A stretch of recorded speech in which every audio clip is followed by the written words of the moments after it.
So today we are going to be working on playing with a new tool. Are you excited? I'm excited.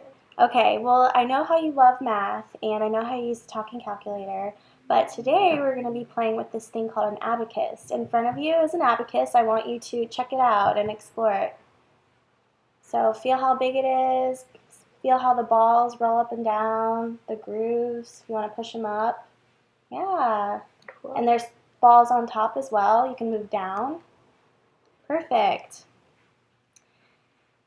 Now, I want you to count how many balls are in one row. So if you take your finger and if you want, you can, I'll show you, take your finger and count how many balls are in one row. We can go, count out loud for me. 1, 2, 3, 4, and then 5. So there's 5 balls in one row. Now can you count how many rows there are for me? 1, 2, 3, 4, 5, 6, 7, 8, 9, 10, 11, 12, 13. So we have 13 rows with 5 balls each. There's 4 balls on the bottom, and then there's a row of balls on the top. Just one.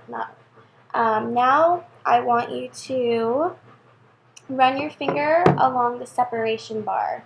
So this is the separation bar right here. If you want, you can run your pointer. That may be a little easier.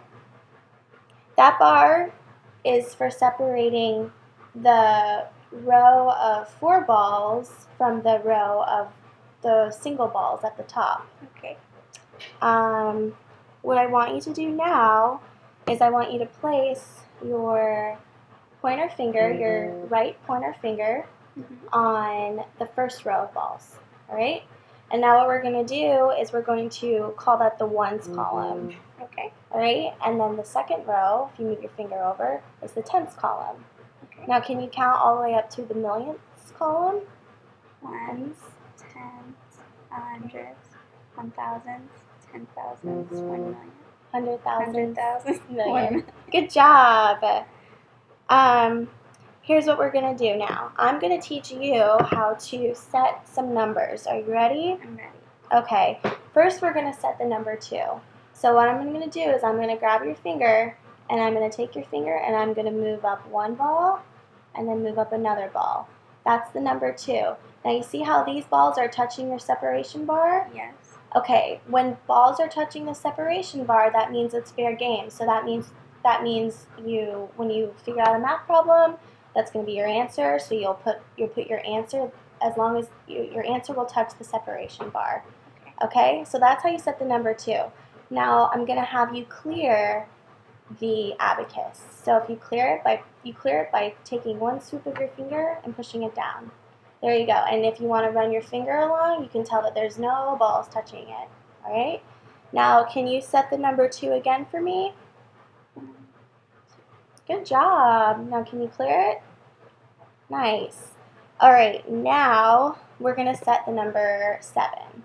So if you want to put your finger on the first column and you want to move up all the balls, you go 1, 2, 3, 4.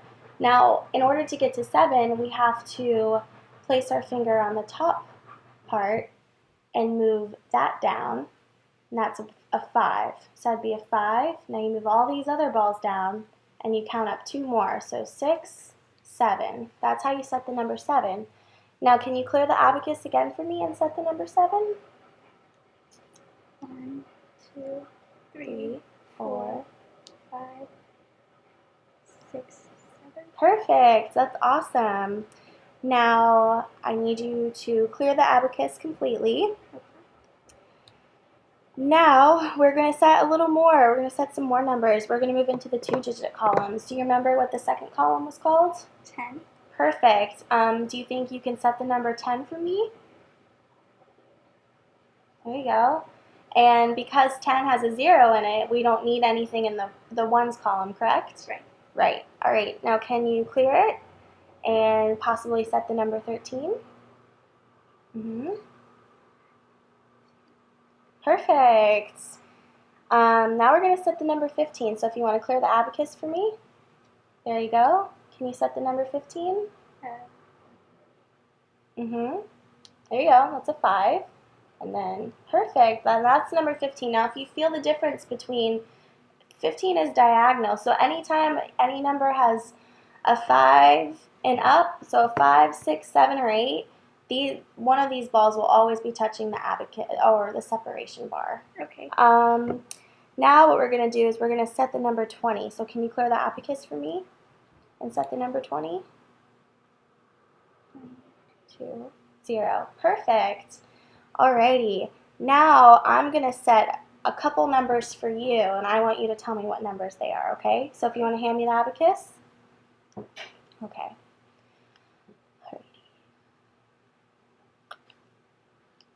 Okay, here's the abacus. Now can you tell me what number that is?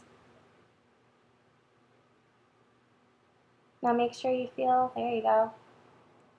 21. Perfect, good job, 21. Now I'm going to clear it. I'm going to set another number for you. Okay, here's the abacus. Make sure you feel all the rows. There you go.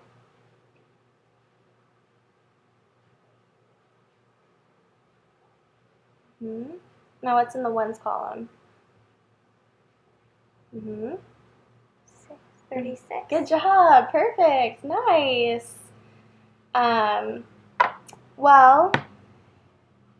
now that if you feel like you want to set a few more numbers, you can. If not, you were able to set the numbers 2, 7, 10, 13, 15, and 20. I also set the numbers 21 and 36 for you. Now that you know the different components of the abacus and how to set numbers and how to clear numbers, practice setting numbers and clearing numbers will help you become more efficient with fluidity of your hand movements while working on the abacus. Now that you know the basics of the abacus, math problems will become more easier over time with more practice. You learned how to distinguish between the different components of the abacus, as well as how to set and clear the 2-digit numbers. Cool. Yay!